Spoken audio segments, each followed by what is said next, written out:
I'm Stephanie Cole and I'm obsessed with the chilling adventures of Sabrina on Netflix. I'm Monique Hammond and I'm obsessed with Lockie's Snapchats. He just sent me a Snapchat saying that a homeless man is jacking off near him, and I greatly appreciate the update. This is the Modern Adults podcast where we explore the modern adult landscape and ask the dumb questions about adulthood so that you don't have to. We really have no dignity. All young men with suits and ties, just sitting in the crowd smoking big cigars. I hope you're ready for what's coming now. I'm the one, I'm the lady that would bring it down. Coming up in the episode, we're chatting about love languages. What are they and why are they so damn useful? So what is a love language? I am so glad you asked, guys. Everyone is different when it comes to love relationships and expressing your feelings and emotions. What may work for one person may not work for another, and that's okay. Today we're finding out what our love languages are and learning how we best like to be loved and how we can love others better. So first, Steph is going to tell us a bit about love languages and what they are. What are the love languages? Okay, so love languages are basically the way you respond best to love, I suppose. So for one person, it may be receiving gifts or spending quality time or words of affirmation or acts of service or devotion or physical touch. So whatever way you respond to best is your love language, if that makes sense. So, and that's also the way you like to give love, yes, as well. So yes. You might be someone who tends to buy people a lot of gifts, and that would be your love language. Yes. And so the point of this is being able to work out what your love language is so that you can communicate it to your partner or to a friend so they know what is going to make you feel the most loved so you can get the most out of your relationship with somebody. So out of those 5 love languages, before we take the test, which one do you think will be your love language? I think mine may be either quality time or acts of service, just because I enjoy when I feel like somebody is going out of their way to, one, listen to me or to do something for me without asking, because it makes me feel like they're investing their own time into making me happy, and that makes me feel like, I think, maybe a bit secure, if that makes sense. It makes me feel like, oh, okay, they're thinking about me when I'm not in the room. So that makes me feel like, I don't know, loved, you know? That's a weird way of putting it, but that's just how I like to be loved, I guess. What about you? I think based on the way I give love, it would be like words of affirmation or gifts. So I'm very verbally affectionate, like I'm always like, oh, I love you and stuff like that, and I like talking, so I think that's a good one. And also I really like gifts. Like there's something special for me to give a gift that is like really well thought out, and the person is like, I love it, and like I love getting gifts as well, and like tokens where people are like, oh, I was thinking of you, and I'm like, oh, you thought of me, you know. So I think those will probably be that's interesting languages. Because I would put, I don't necessarily like receiving gifts because I feel a lot of pressure to like react a certain way, and that gives me anxiety. So that's not one thing that I value, but I like to give gifts. And I think it's not necessarily giving the gift, but it's that's why I think I gravitate towards acts of service, because they're it's kind like, of similar. Yeah, because I think it's just the act of going out of your way to do something for someone else. And I get a lot of joy out of doing that for other people. Yeah. And it's not about the gift, it's more the act and the service of doing it, because of my intentions around it is to make the other person feel loved, and it's not to give them stuff. That's exactly. Not what it's not about. to give them stuff, it's to give them something that they know that made you think of them. You know, like I like that. Okay, let's get into the quiz because I'm so excited. Yay. Okay, do you want to do it first? Okay. I'm going to ask you and then I'm going to reveal your answer. Okay. Do you like to receive love letters or encouraging notes, or do you like to be hugged? Love letters. Love letters, okay. Do you like to spend one-on-one time with friends, or do you appreciate when someone helps me with something? Probably one-on-one time with friends. I don't like people helping me that much. Okay. Do you like when people buy you gifts, or do you feel loved when someone holds my hand or puts their arm around me? Probably gifts. Gifts. Okay. Do you feel loved when people do things to help me, or I feel loved and appreciated when I receive a gift from someone special? It's got to be the gifts one again. You just really like stuff. I don't. It's not that stuff. I just like it when someone like cares enough to get me a gift. I'm like, oh, I love you. Okay. I like going on outings or trips with friends and loved ones, or I feel encouraged when someone gives me a high five or a pat on the back. Trips, definitely. Who loves a high five and a pat on the back? I just am realizing quite quickly that I don't like people touching me. Carry on. Okay. I like it when people give me compliments, or I love it when friends or loved ones buy me little gifts. Oh, compliments. Oh, really? Yeah. Okay. Would you lose your mind if your gift came with a compliment? Maybe. Okay. Do you like to sit close to friends and loved ones? Or I like it when someone tells me they love and care about me. The second The one. second one? I don't like sitting close to people. But see, that's the thing, is like I'm thinking about this in a broad sense. But then I'm like, I love sitting close to Jamie, but no one else. Because that's because he's your partner. Yeah, I know. Fuck everyone else. What's though. the point of this? Okay, well, fine. I'll think about him because I've been thinking about friends and now I'm like, I don't know what. Okay. I need to spend a lot of time with the people I care about, or I feel loved when someone special helps me with something. Spending time. Okay. I like it when people compliment how I look, or I like when people show genuine interest in what I say. Genuine interest. Genuine interest. I like it when someone buys me a birthday present, or I like it when someone writes me a meaningful letter for my birthday. Oh no. Those like, oh shit. The meaningful letter. The meaningful letter. Yeah, definitely. Are you only saying that? No, I'm saying that because I've kept every single birthday card I've ever received. Okay. Yep. I like it when people try to understand how I feel, or I feel good and physically close to someone special. Not the physically close one. Okay. I like it when people pay for me. I like it when people compliment how I look. I don't know how much of this is because I'm broke right now. Yeah, when I know, people I was pay gonna for me. say. Yeah, pay. Pay? Okay. I like it when someone gives me their undivided attention, or I consider what someone does for me more important than what they say. What they do. Okay.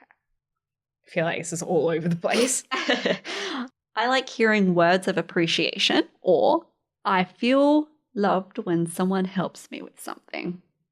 Words of appreciation. Okay, we're almost done. I feel close to someone when we hug, hold hands, wrestle, or cuddle. I feel close to someone when we are talking or doing something together. The physical one. Now that I've stopped thinking about random people. Last question. I feel loved when people go out of their way to do something for me that they don't like to do, or I feel loved when people buy me gifts. Oh, when they go out of their way to do something. Cool. Okay, so drum roll. Yours is quality time. What?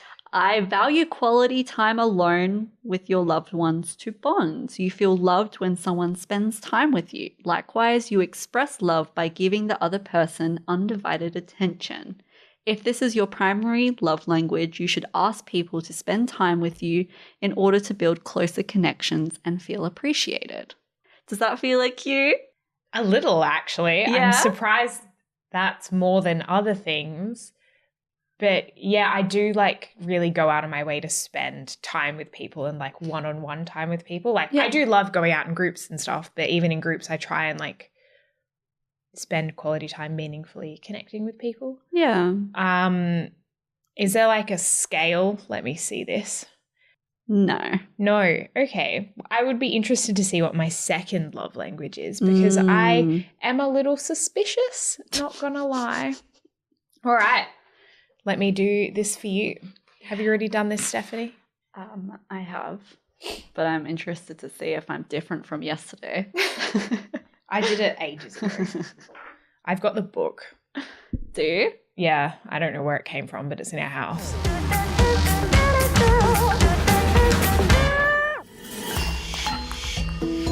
In the Monique moral system, I don't know the rest.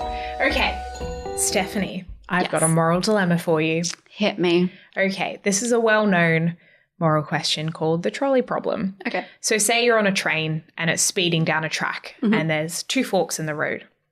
On one fork, there's 3 people tied to the track, and on the other fork, there's only 1 person. So the train, if left to its own devices, is going to run over and kill the 3 people. But you have the option to pull the lever and kill only 1 person instead. Do you do nothing and let the train kill 3 people, or do you pull the lever and kill 1 person? And you don't know who these people are, they're strangers to you. Am I allowed to know more about the type of people they are? No. Really? Really.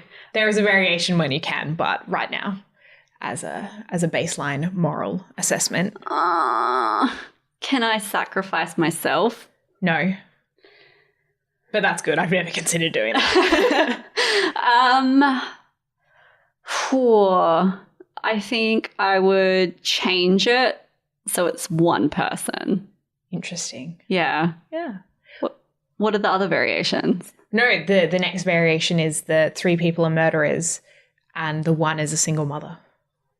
Okay, well, I'll change it then. So you'll kill the 3 people. Yeah. Okay, what happens if it's 2 murderers and a single mother versus 1 single mother? Oh, shit. I'd save the 1 single mother, I think. Okay, what if it was 2 single mothers, 1 murderer, and the murderer is like murderer, pedophile, rapist, like kills little dogs, that guy, 2 single mothers, and just like a regular dude on the other side. He's like, he's not great, he's not bad, he's just, he's just going through life. And he tries to be good, but sometimes he's not, I would save the 3 people just because I think single mother has more, not necessarily more to live for, but I can connect to her lived experiences more. So I'm going to go with her and the other one. Yeah. So what if there's 3 people on one side, same murderer, terrible, killed Harry, and 2 regular dudes, maybe a regular lady, a regular dude, again, going through life, try to be good, not always good. So yeah, they're just peeps. And on the other side, also just a peep, random dude. No one special, no children for any of them. I would save the 3 people again. Okay. Just because I'm all about saving more lives. More lives. Yeah. Even though, so I think the distinction is if you do nothing, 3 people die. But if you choose to do something, you're actively killing a person. I didn't even think about that. Okay. So it's by making this choice, you've decided that that person should die. Whereas if you do nothing, which is actually, it's also a choice, 3 people die. But I guess you can turn a blind eye. Yeah, and you're less culpable for their deaths. They were going to die, regardless of what I do. Not regardless, that they weren't going to die if you made an action. Yeah. Okay. So is inaction with a worse result the action with a different result? I hate this game. I feel like an awful person now. What would you do?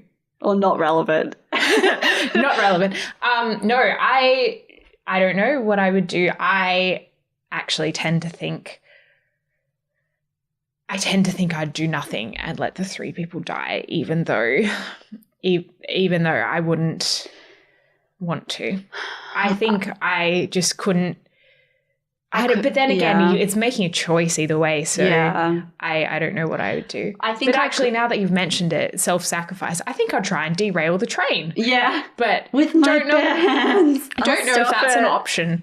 I think I would do nothing and let the 3 people die. I don't think I could ever come to the decision to pull the lever. Now that I think that's an option for me. I think I would actually go with that because I think I could. What, derailing the train?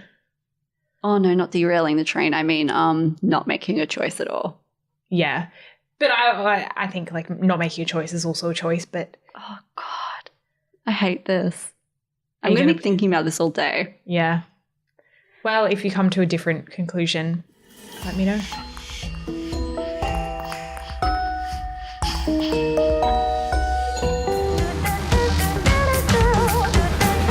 It's my turn. Let's work out how I love.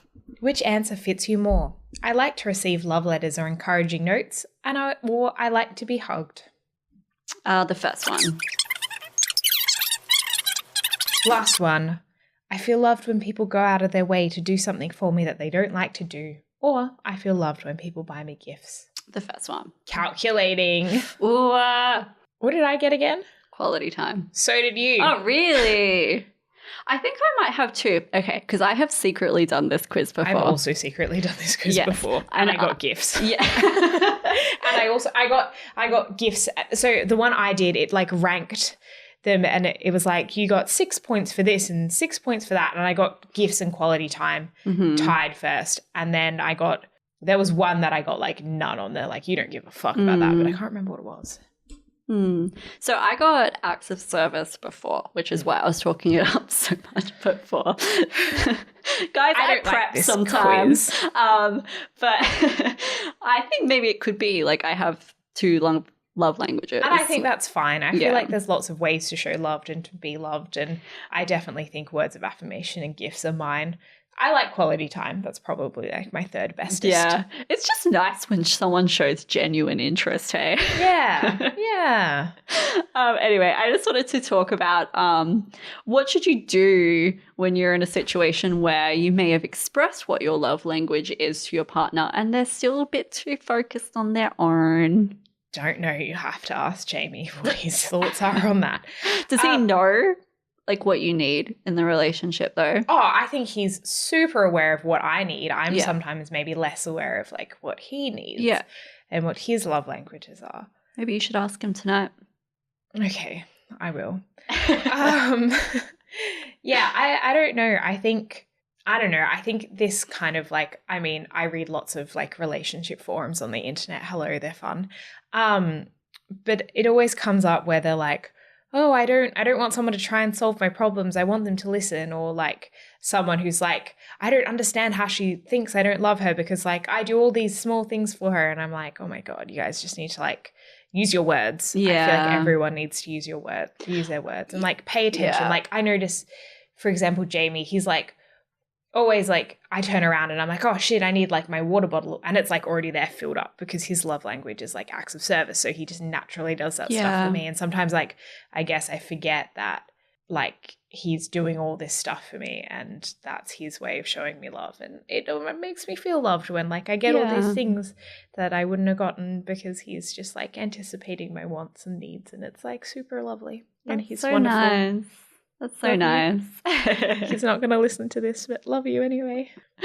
I think it's just so important to have this conversation with your partner, not necessarily around love languages, but it does spark the conversation around what the other person needs in a relationship, which is what you should be doing anyway. Like you Yes. shouldn't be in a relationship and expecting everyone to do everything for you and for you to put nothing into the relationship because that is why your relationships are breaking down, guys. Yeah. You need to be putting something into the relationship to be getting something out of it.